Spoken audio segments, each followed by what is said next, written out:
Hello, everybody. Welcome back to another episode of Joe Patrick on Football. My name, of course, is Joe Patrick. I cover the Atlanta Falcons for 92.9 The Game. Have been doing so since 2022, and it was an exciting day today as we got our first taste of real competitive practice from the starters on this Falcons team, both on offense and defense, because it was the first day of joint practices between the Falcons and the visiting Tennessee Titans. Those two teams will be playing at Mercedes-Benz Stadium this Friday night, but the real game, the real competition is happening both today and tomorrow, that being Tuesday and Wednesday of this week. And gotta say, just high level, we'll get into the details. We'll just kind of run through all the different position groups and just kind of get my initial reactions to everything. And I'll do a mailbag episode for tomorrow's show where I can answer some of your more specific questions. But gotta say, overall today, it was just a great day for the Falcons competitively against the Titans. I mean, the Falcons were able to do pretty much anything they wanted offensively. Not saying that every single play was hitting exactly how they wanted, of course, but they were just moving the ball.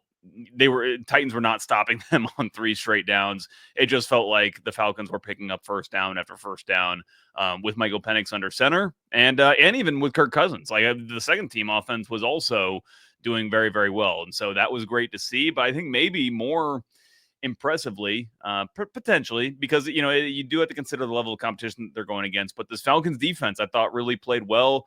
Again, creating lots of havoc, lots of turnovers, similar to the kind of thing that we saw against the Lions on Friday night in that preseason game where the Falcons were knocking the ball out. They didn't have interceptions in that one, of course, but they created turnovers through an Arnold Ebiketie strip sack. Dorless knocked one out. I think somebody else had a sack or had a strip in the pocket. So the Falcons today, they were just making life hell on Cam Ward, the number 1 overall pick in the most recent NFL draft. Did not have a good day. Obviously had some completions, some decent throws, but on the whole, the Falcons had their hands all over the ball. It felt like whenever the ball was kind of being pushed downfield, especially anywhere in the middle of the field, Cam Ward is also just not seeing some Falcons players in coverage. I think that he's still trying to kind of catch up to NFL speed. It's worth mentioning that this is the Titans' second set of joint practices after having done it last week, and so they've been on the road now quite a bit, and it's tough for them, and they might have another long season. Of course, there's a reason why they had the number 1 pick, is because they are just a football team that is trying to rebuild as best as they can. And they have some pieces like a Jeffrey Simmons, for example, who, was definitely giving the Falcons trouble, as he tends to do. But overall, it was just a great day for the Falcons, both on offense and defense, and even on special teams, even though that's not as much competitive. Younghoe Koo was 4 for 4, I believe, on his field goals. So let's get into everything that happened today. While that was good news that I gave you off the top, there was some bad news, and that came before practice, where Raheem Morris was asked by Mark Raimondi from ESPN about the status of Darnell Mooney. And I got to say, the answer felt evasive and nonspecific. And in my opinion, if they felt like Darnell Mooney was truly on track to return to the team and be ready for week 1, they would be very clear and confident in saying so. And they're being basically anything but. And by that, I basically mean Raheem Morris, who is the one who speaks about the injury situations. First of all, I got to note, Morris said, the quote was, he's been out a week and a half. He got hurt on the first day of training camp. That was July 24th. So if we conclude him as participating on July 24th, he's missed 19 days since then. So I don't know where the week and a half comes from. Maybe that's a week and a half worth of actual practices, because they don't actually practice every single day. But regardless, I think that I don't know, that just rubs me the wrong way when you're trying to it feels like some sort of compensation there to understate how long he's already been out, especially based on the fact that on July 25th, the team was communicating that he was set to be out for, quote, a few weeks. Then we learned later from Raheem Morris that it was a few weeks until we know more. We're close to that few weeks mark. That would technically kind of be this Thursday or this Friday, I guess, would be a few weeks from when they initially gave out that initial assessment. So it doesn't sound good. And then the other part of the quote from Raheem Morris was, I feel good about getting him back healthy. When? I don't know. So again, it's kind of similar to Troy Anderson, where Raheem Morris is saying something positive in terms of them, in Anderson's case, being on track. In both of their cases, saying we feel good about getting them back healthy. Yeah, I'm sure you do feel good about getting them back healthy, but when is that going to be? And you've got a key divisional game in week 1, and obviously a very difficult start to the season overall for the Falcons, and they'll need all the help they can get during that stretch. And so, not having Darnell Mooney for that run is going to be tough. And, I just can't help when you think about how important him missing could be. Man, he's diving for a catch without pads on. I just, I get it. It's competitive. I would assume that coaches would kind of say, like, hey, like, don't go crazy, going for these balls when you don't have shoulder pads on, you don't have protection for when you land. Because to me, I was standing right in front of him when the injury occurred, and it definitely seemed like an injury that happened from him kind of making contact with the ground in that outstretched way. And I wonder if that would have been mitigated at all if he had pads on. So anyway, all that to say is that it's not great news on Darnell Mooney. One other key bit of information from Raheem Morris in the press conference this morning was that Younghoe Koo will be the kicker this week against the Titans. Now, Lenny Krieg did take kicks today, and he will, continue to kick in practice. But when it comes to the preseason game, Younghoe Koo will be the one taking the kicks, where it was Lenny Krieg in the previous game against the Lions. I think it makes a lot of sense to get Koo going, especially at Mercedes-Benz Stadium, just kind of get him used to that environment once again before the season starts. So it's all been good, though. Like I said, Younghoe was 4 for 4 today. That including a long of 54 yards. Just continues to look good. I think he's missed one field goal since the opening day, where he missed one field goal and Lenny Krieg was perfect. And so that kind of started more talk about whether he would be usurped, he being Younghoe Koo, but that one that he's missed was a 60-yard attempt. So he's been very, very solid and seems to be back to his normal ways. So with that out of the way, I think the best way for me to kind of do this is I'm just going to kind of go through the position groups today and just give my initial reactions and, offer any other color that we heard from coaches afterwards or in recent days. So let's start with the quarterbacks, where I'm going to once again cite Mark Raimondi, who does keep track of the passing stats, at least, the completion attempts, which I don't trust myself to get it right. He had Michael Penix at 13 of 16 today and Kirk Cousins at 15 of 19. So again, credit Mark Raimondi on that stat. That tells you just how efficient this team was today, and kind of, like I said, doing whatever they wanted. They were pretty much doing whatever they wanted. And I tweeted out that I thought that, there were some misses from Penix on some underneath stuff. And I think that there were, I mean, see what happens. I should go back and say, like, in these joint practices, you're trying to look at two different sets of play at the same time. So to give you guys some perspective, there's basically two football fields that are run parallel to each other. I was positioned in the end zone between the two, trying to, look at both. And so sometimes when I see, an underneath pass that's incomplete, you make a mental note of that. And then you also think, okay, well, that's probably not the only time that happened. So anyway, I tweeted that, he wasn't perfect on all the underneath stuff. There were some incompletions. I may have probably seen like one or two of those. And maybe, I guess it turns out that there was basically only one or two of those types of incompletions on the underneath stuff. Because Penix otherwise was, like I said, only 3 incompletions. And this is all during the 11 on 11. Very, very good. And, he was, I don't know if taking shots is the right word, although he did have a shot play, explosive touchdown to Casey Washington on a deep post, which was great to see. Also hit Bijan Robinson for a touchdown pass, a long touchdown pass, because they're taking like every snap from the 40-yard line or so today. Hit him on a wheel route. That was in 7-on-7s though.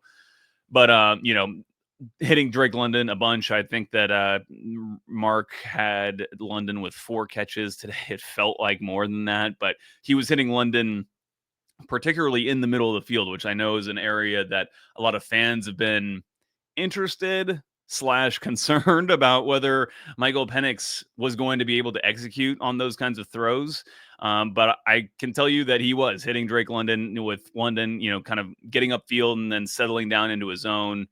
Just really nice connection between those two guys. And I just continue to think that Drake London is going to get a massive amount of targets this season. It feels like Michael Penix just goes to him. He wants to go to him on almost every play. I did tweet also this morning. I'm sure you guys have seen it. It was maybe one of the highlights of today. It was Drake London catching a ball down the sideline in one-on-ones from Michael Penix and just absolutely mossing a guy. It didn't maybe look like so bad because the defender, and I don't know his name, but he like, the ball kind of came on him so quickly. He couldn't even get his head turned around. Didn't really even make a play on the ball. So Drake London kind of picks it up off the top of his head. But man, I mean, those two have a connection, Penix and London, man. It's something to see. And, for as good as Drake was last year, fourth in the NFL in receiving, Penix was going to him all the time when Penix came in for those final 3 games. And I think if you extrapolate that over a 17 or 16 game season, I forget how many weeks there are in the NFL now, but anyway, going to have a huge year. So that's really good to see. And again, Cousins was also solid at 15 for 19, according to Mark Raimondi. Very, very good. Does it in a different way, probably more underneath stuff. There's not quite the same zip on those balls and everything, but great to see, and probably what you would expect from a quarterback as good as Kirk Cousins, and certainly making some of these receivers look really good too. I think it helps the whole operation to have a quarterback of that quality leading the group, and allows all these guys to make plays, except for maybe the running backs, because they rely more on the offensive line and the second team offensive line. They didn't change overnight from what they were against the Lions, where it just felt like they were never getting pushed. They're just not opening up holes. It's a struggle right now on that side. And you don't have Storm Norton, who did not practice today. By the way, Clark Phillips also didn't practice today. There were a few players missing from practice today. But that second team offensive line just couldn't. I feel bad for Tyler Algier and Elijah Dotson and some of these guys who are trying to do their best running behind it. But there's ultimately only so much they can do.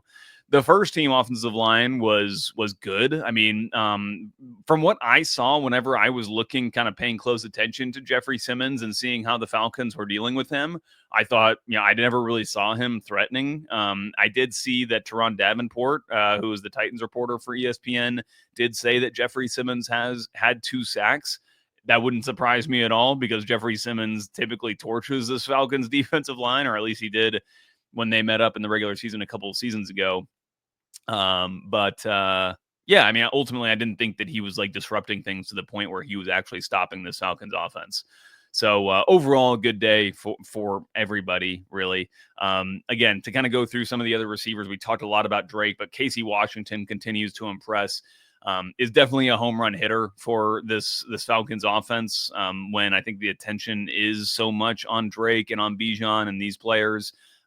Kyle Pitts, even in some of the intermediate areas. Casey Washington is one of those guys who can hit you deep, and that's the same kind of player that Darnell Mooney can be for this team, I believe. And I think there's huge opportunities for both those players in that X role. But it certainly seems like Casey Washington has stamped his place as the backup X to Darnell Mooney, because he can create separation. He's very athletic, and he's got some good hands too. He can lay out and make a catch. So really good to see from Casey Washington.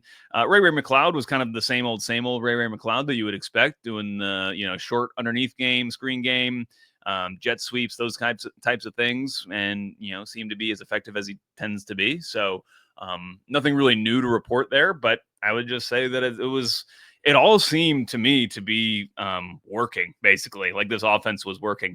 I would note, and this has been a point of, again, concern for many, and myself included in this one, is the play action game and how much play action we're actually going to see from this Falcons team, because Zach Robinson, his first year as a Falcons offensive coordinator last year, ran play action the least amount in the NFL. And that doesn't really make a lot of sense when you have such an effective ground game, and the fact that Bijan Robinson is one of the most effective running backs in the NFL, and defenses have to pay attention to that. You would think that you leverage that to the greatest extent possible by making them respect him and then pulling it and, trying to hit somebody behind him.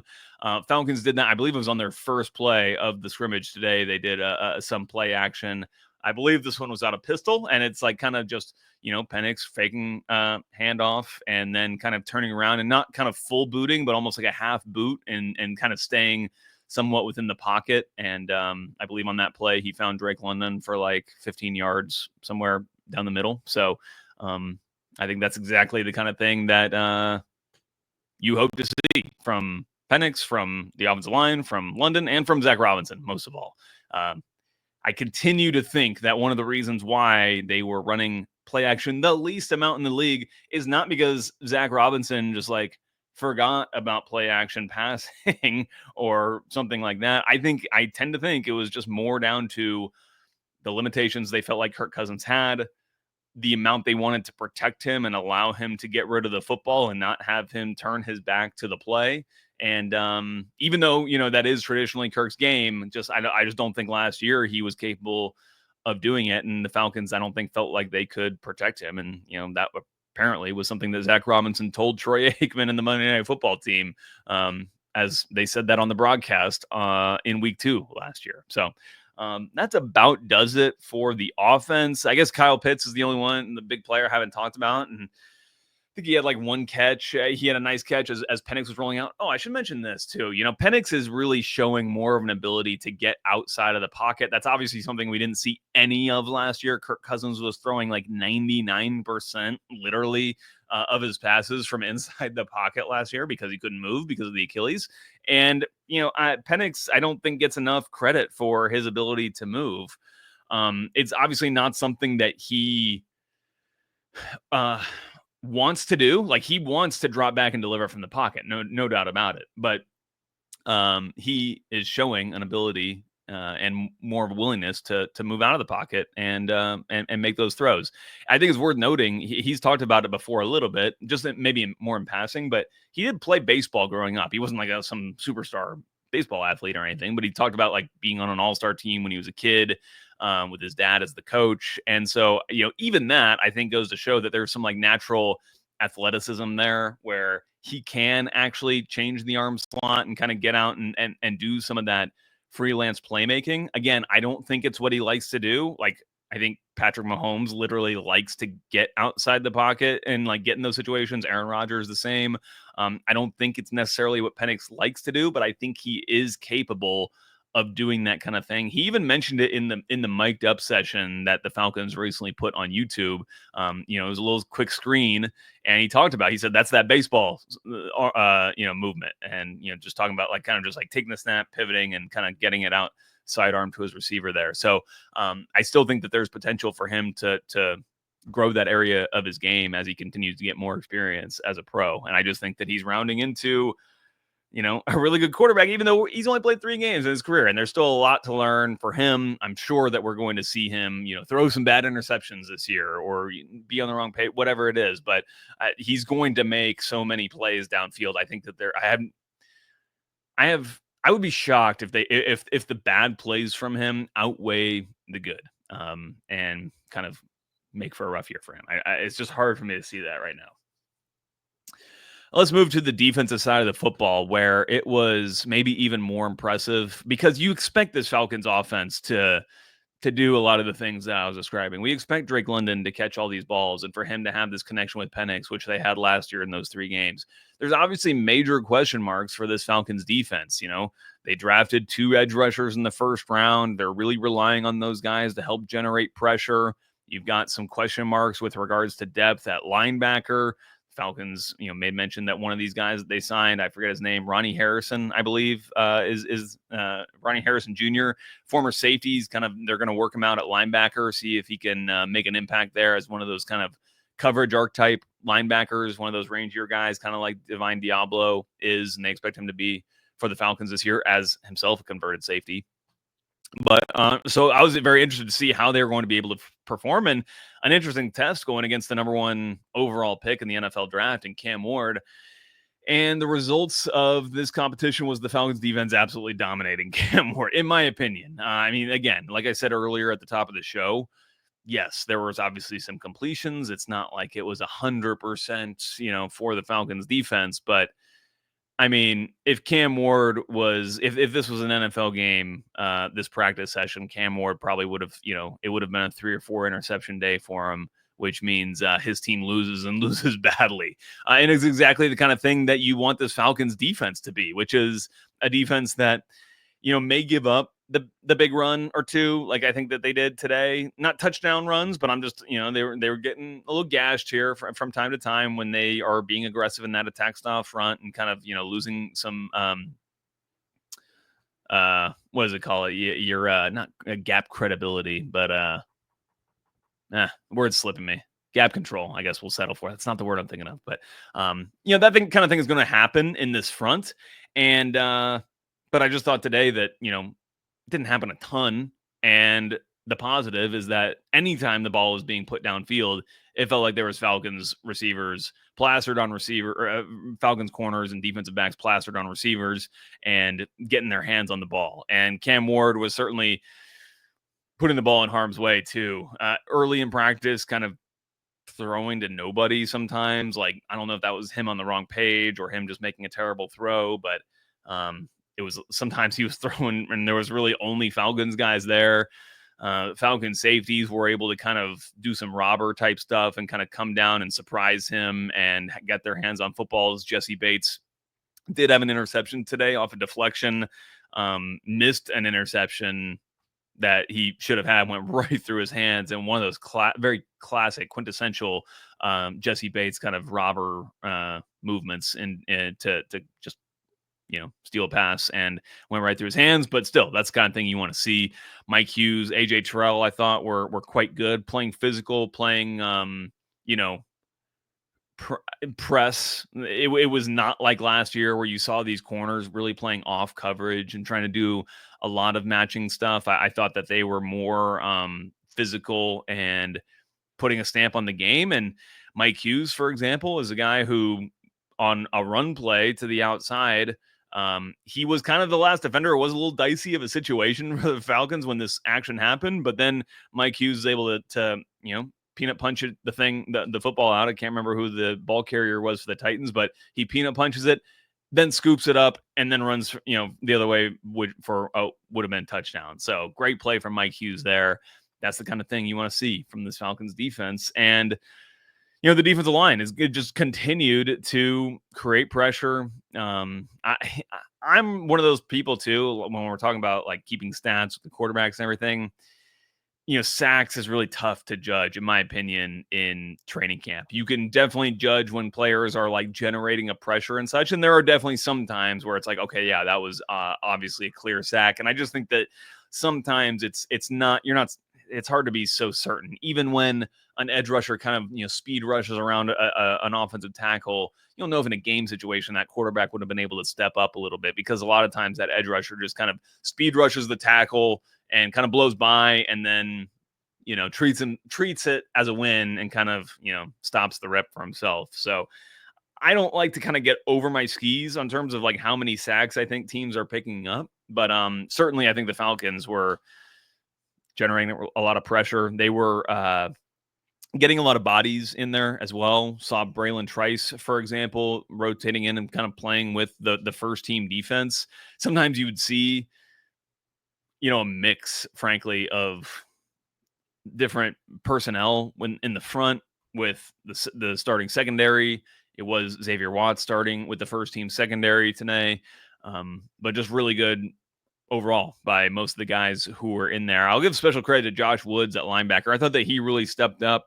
I just noticed him a lot more than, for example, a guy like JD Bertrand. It feels like Josh Woods is just always around the football. And I was talking to Arch today, and Dave Archer, obviously, for guy who is the color analyst for 92.9 The Game on the Falcons broadcast, Atlanta Falcons radio network. And, he's just talking about how much he loves Josh Woods, and he got to spend time with him this offseason.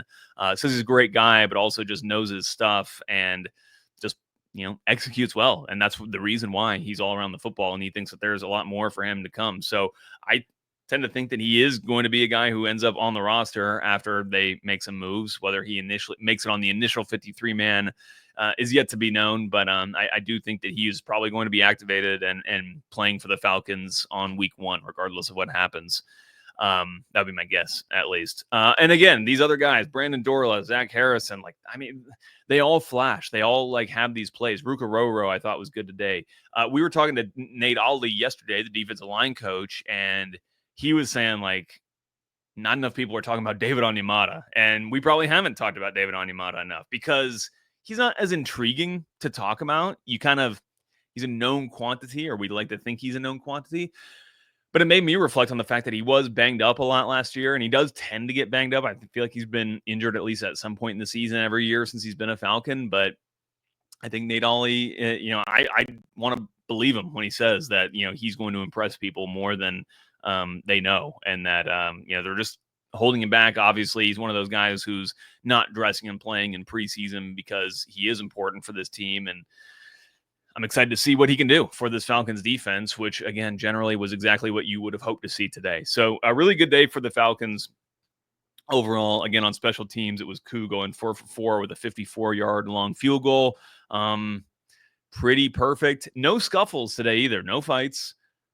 Would be surprised if that happens tomorrow, because it seems like, having read some of the post-practice stuff from the Titans side, they were very unhappy with their own physicality and mindset coming into this thing.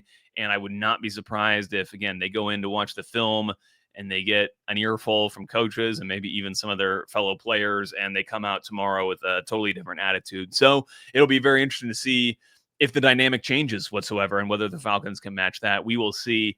I will put out a call for questions tomorrow on my Twitter account, so make sure you're following that at JAPatrick200 on Twitter or X. If you want to go ahead and send me something just directly, you'll feel free to do that. I'll get that as well. But other than that, we'll get out of here and do a mailbag episode tomorrow. We'll see you guys later.